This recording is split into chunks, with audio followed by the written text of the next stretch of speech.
it's so extraordinary that we have to talk about, Aretha Franklin handpicked you to play her. Talk to me about when you first met and the friendship that you had until the film actually went into development. Wow, yeah, we first met over 15 years ago about me playing her. But before that, I had sang for her, opened up for her in Maryville, Indiana. Like after I was eliminated from American Idol, I believe. So, but it wasn't until at the Dreamgirls, where we sat down and had our initial meeting about me playing her.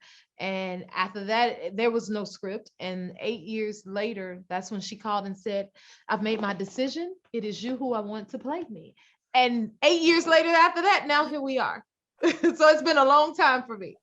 Well worth the wait, though. You did an amazing job. It's so rich. There's so many layers. And one of the things, Aretha, she started singing in church and Yes. her father's church, but it wasn't until later in her career that she unwaveringly wanted to make a gospel album. So talk to me a little bit about her faith journey. Yes, I mean Aretha, that's who she was, as well as who I am, and that was key to me in the film to make sure that we held on to that base, and she never strayed away from it. It was always within her. So I thought it was powerful where the film started with the church and ended with the church because that was her base and her roots.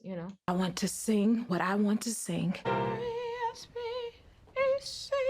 Okay. One of the things that I also loved is clearly she's so musically gifted, but I loved seeing the shift in her actual voice and the way that she was using it. At first it was, this tool that was almost being, manipulated by others, but Yes. then we see a distinct time where she says creatively and personally, I'm taking this back over. Can you talk about that empowerment?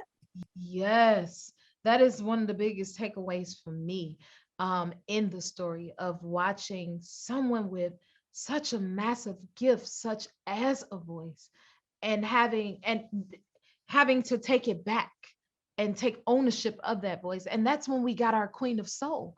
It was only then when she took the initiative and took that power back for herself.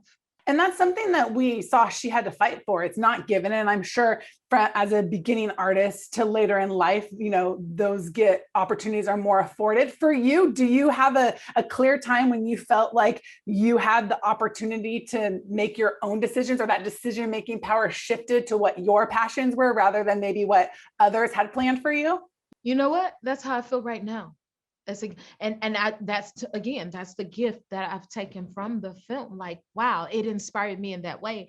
And I think that's a huge power within this, that a lot of people can take away. No matter what you do, your voice is your voice, your experience is your experiences. So why not use your voice to dictate and express what those things are?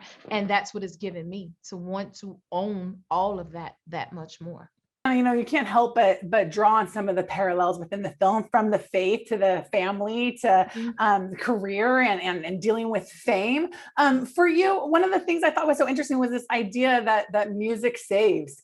Yes. Do you feel that way? Has music's always been a mainstay in your life? Oh my God, always. In everything I do, in everything I go through, I everything, yes. Nice. Definitely resonates really true to me.